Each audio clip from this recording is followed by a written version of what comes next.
Magandang hapon mga brothers, nandito tayo.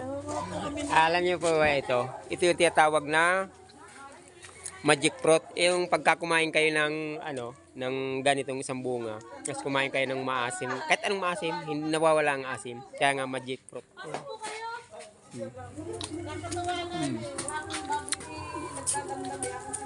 Pero ang lasa niya, masarap din po.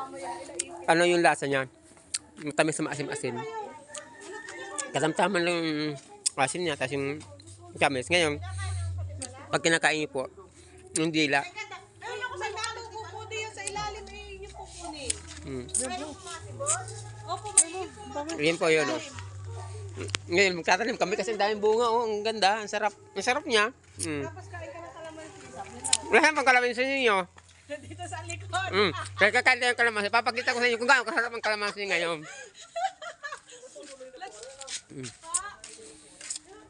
Dahil, siyempre,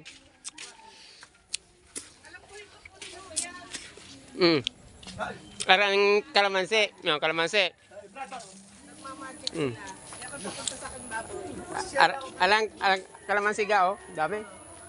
Ako itutuloy muna sa aking bahay. Dyan muna kayo, ha? Hindi po. Ngayon tayong magic fruit.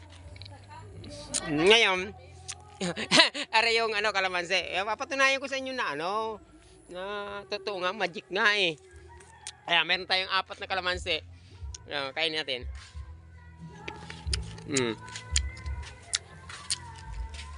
Tamis.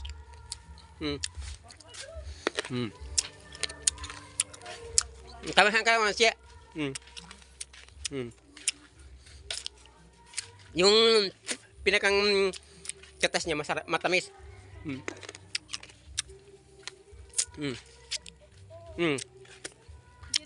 Tamis, magic nga eh. Kumana ko sa, napakakait pa ko sa ba? Ayun. Nakakapaglaway kayo. Ayun. Tamis nga. Ayun. Kaya nga magic fruit eh. Ayun, mga idol, mga brother. Sip-sipin mo yung pinakang katas niya. Yun, matamis na yung maasim, nagiging matamis. Yun. Ang daming bunga, oh. Pero siya, pagka kinain mo po siya is matamis na maasim-asim. Yan, hanggang sa muli.